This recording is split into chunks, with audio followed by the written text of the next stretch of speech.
মুখ্যমন্ত্রীর নির্দেশে 3 ঘন্টার মধ্যে অ্যাকশন। তিলজলায় বেআইনি বহুতল ভাঙল প্রশাসন। আগেই বহুতলটি জল বিদ্যুৎ বিচ্ছিন্ন করা হয়। মঙ্গলবার তিলজলার এক বেআইনি বহুতলের কারখানায় আগুন ধরে যায় আমরা জানি। সেই ধোঁয়ায় দম বন্ধ হয়ে মৃত্যু হয় দুজনের, আশঙ্কাজনক হন আরও 3 জন।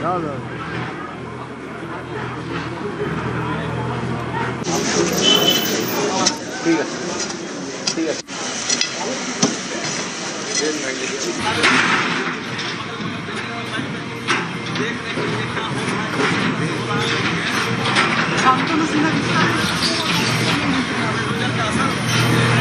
এই নিয়ে 4 নম্বর নোটিশ পাঠানো ল্যান্ড ট্রাফিক কেস।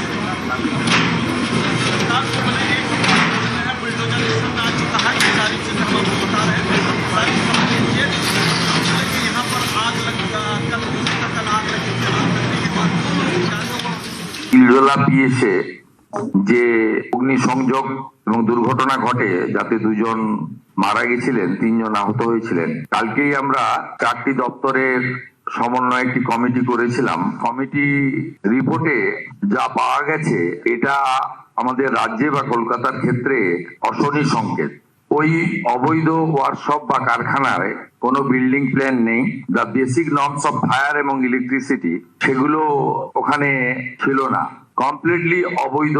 এই ঘটনার পরিপ্রেক্ষিতে কতগুলো অ্যাকশন নিয়েছি। তিলজলা পিএস এর কেস নম্বর 226, তাতে ওই অবৈধ কারখানার মালিক শেখ নাসির এবং শামীম মোহাম্মদ, তাদেরকে গ্রেপ্তার করা হয়েছে। বিদ্যুৎ সরবরাহকারী সংস্থাকে পার্মানেন্ট ইলেকট্রিক ডিসকানেকশন করার অর্ডার দিয়েছি এবং সিএসসি কে বিদ্যুৎ সচিবের মাধ্যমে জানানো হয়েছে, যত এই ধরনের বিল্ডিং প্ল্যান স্যাংশন নেই, অবৈধ কারখানা আছে, বিশেষ করে কসবা, তিলজলা, মমিনপুর, ইকবালপুর সহ এই এলাকাতে, ইমিডিয়েটলি একটি ইন্টারনাল অডিট করে যাদের বিল্ডিং প্ল্যান স্যাংশন নেই তাদের ইলেকট্রিসিটি ডিসকানেক্ট করার জন্য পৌর নগর উন্নয়ন সচিবকে নির্দেশ দেওয়া হয়েছে 1 দিনের মধ্যে ওই অবৈধ স্ট্রাকচার ভেঙে ফেলার জন্য, কেএমসির উদ্যোগে, কলকাতা পুলিশের সাহায্য নিয়ে।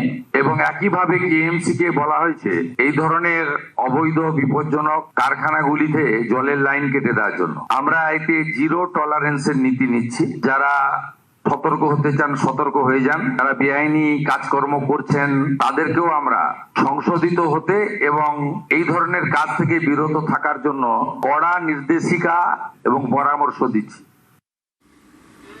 মঙ্গলবার ঘটনাস্থলে গিয়ে কড়া পদক্ষেপের হুঁশিয়ারি মন্ত্রী অগ্নিমিত্রা পালের। আগুনের মৃত্যুতে তদন্ত কমিটি গঠন। গতকাল মুখ্যমন্ত্রীর কাছে প্রাথমিক রিপোর্ট জমা পড়ে।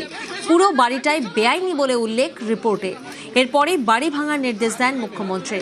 শুভেন্দুর নির্দেশের ঘণ্টার মধ্যে বাড়ি ভাঙে প্রশাসন।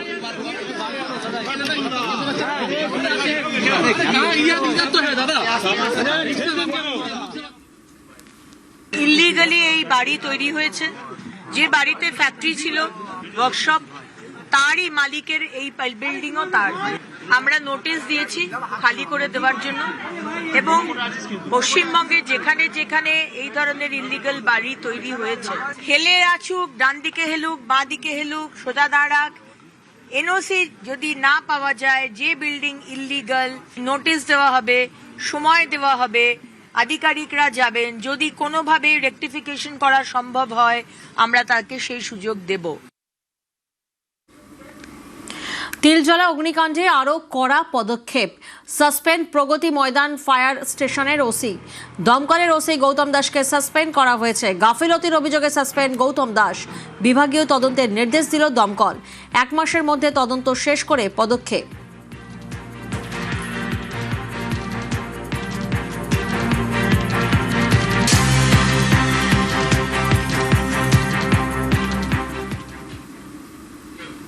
আইন শৃঙ্খলা পরিস্থিতি নিয়ন্ত্রণে রং না দেখে পুলিশকে কড়া বার্তা মুখ্যমন্ত্রী শুভেন্দু অধিকারী। সেই মতো অ্যাকশন মোডে পুলিশ। জেলায় জেলায় ধরপাকড়, একের পর এক তৃণমূল নেতা গ্রেফতার, বিজেপি কর্মীও রেহাই পাননি।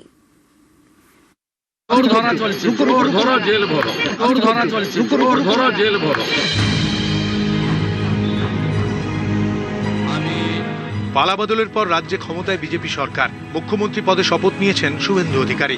দায়িত্ব নিয়েই পুলিশ প্রশাসনকে হাত খুলে কাজের বার্তা দিয়েছেন। সেই মতো অ্যাকশন মোডে পুলিশ।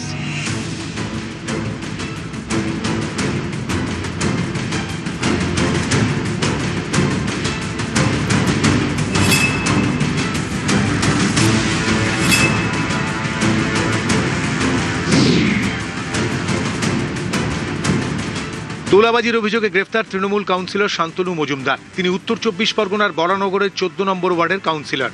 ব্যবসায়ী প্রমোটারদের থেকে তোলাবাজির অভিযোগ তৃণমূল কাউন্সিলর শান্তনুর বিরুদ্ধে। বনহুগলি থেকে অভিযুক্ত কাউন্সিলরকে গ্রেফতার করেছে পুলিশ।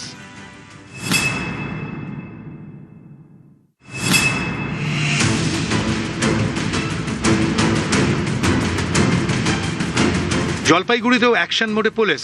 গ্রেফতার ফেরার তৃণমূল নেতা কৃষ্ণ দাসের ছায়াসঙ্গী সাগর লাকড়া। পালাবদলের পর 5ই মে জলপাইগুড়িতে বিজেপি কর্মীদের মারধরের অভিযোগ। আঙুল ওঠে জলপাইগুড়ি সদরের তৃণমূল প্রার্থী কৃষ্ণ দাসের দিকে। 35 জনের বিরুদ্ধে থানায় অভিযোগ দায়ের হয়। 4 জনকেও গ্রেফতার করে পুলিশ। পালিয়ে যান কৃষ্ণ দাস সহ বাকি অভিযুক্তরা। পলাতকের তালিকায় নাম ছিল সাগর লাকড়ারও। তাকে বুধবার গ্রেফতার করে পুলিশ।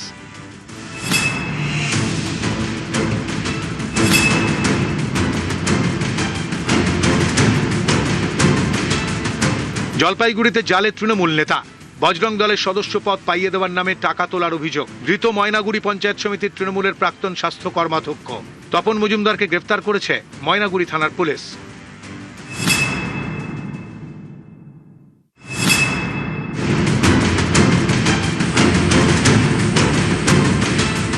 কোচবিহারের দিনহাটায় পুলিশের অ্যাকশন। গ্রেফতার তৃণমূল পঞ্চায়েত সদস্য। আগ্নেয়াস্ত্র সহ নেলপুর ঘাট এলাকা থেকে তৃণমূল পঞ্চায়েত সদস্যকে গ্রেফতার করেছে পুলিশ। ধৃত তৃণমূল পঞ্চায়েত সদস্যের নাম রণজিৎ দাস। 7mm পিস্তলের পাশাপাশি তার থেকে 4 রাউন্ড কার্তুজও উদ্ধার হয়েছে।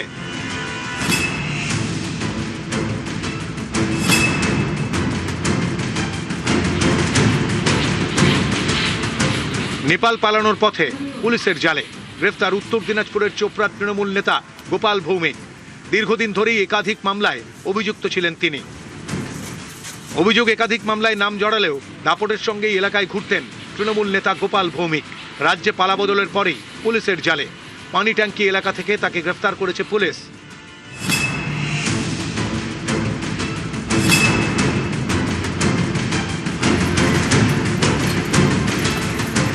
ধরপাকড় পূর্ব বর্ধমানের কাটোয়াতেও।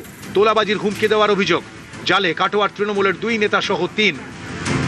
ধৃতদের মধ্যে একজন পূর্ব বর্ধমানের তৃণমূল যুব কংগ্রেসের সাধারণ সম্পাদক। কাটোয়া শহর তৃণমূল ছাত্র পরিষদের সভাপতিও পুলিশের জালে। তার ভাইকেও গ্রেফতার করেছে পুলিশ। ধৃতদের বিরুদ্ধে জুলুমবাজি, জমি দখল সহ একাধিক অভিযোগ। লিখিত অভিযোগের ভিত্তিতে মঙ্গলবার রাতে তাদের গ্রেফতার করে পুলিশ।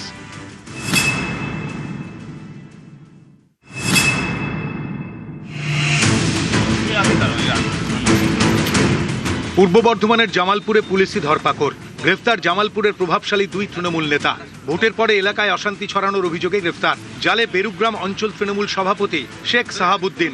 জামালপুর ব্লক তৃণমূল নেতা তাবারক আলী মণ্ডলও গ্রেফতার। মঙ্গলবার রাতে 2 জনকে গ্রেফতার করেছে পুলিশ। বর্ধমানেও গ্রেফতার তৃণমূল নেতা। তোলা চাওয়া ও খুনের হুমকি দেওয়ার অভিযোগে জালে 1।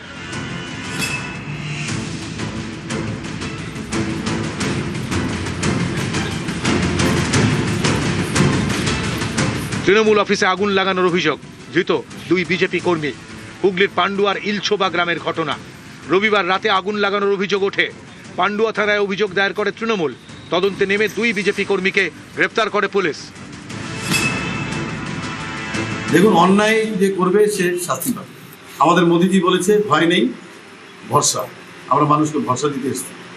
অন্যায় করবে সে সেই শাস্তি পাবে।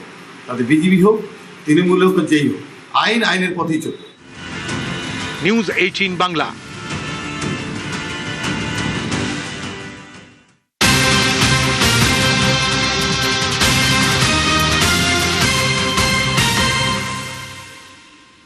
ভাতারে প্রাক্তন তৃণমূল বিধায়ককে মারধর।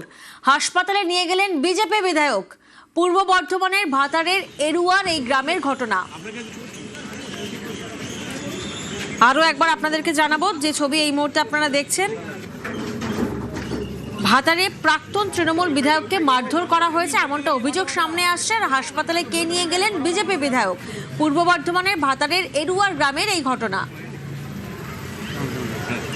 তৃণমূলের দাবি পাশের বাড়ির একজনকে মারধর করা হচ্ছে শুনে সেখানে যান প্রাক্তন তৃণমূল বিধায়ক মানগোবিন্দ অধিকারী। আর সেখানে প্রাক্তন বিধায়ককেও মারধর করা হয়। ভাতারের প্রাক্তন তৃণমূল বিধায়ককে মারধর এমনটাই অভিযোগ। আর হাসপাতালে নিয়ে গেলেন বিজেপি বিধায়ক।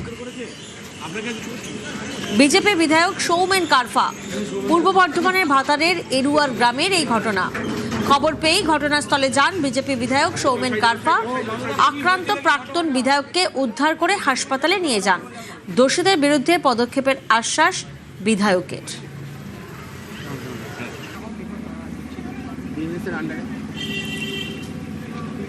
শরদিন্দু প্রতিনিধি আমাদের সঙ্গে রয়েছেন। শরদিন্দু, ঠিক কি ঘটনা ঘটেছে?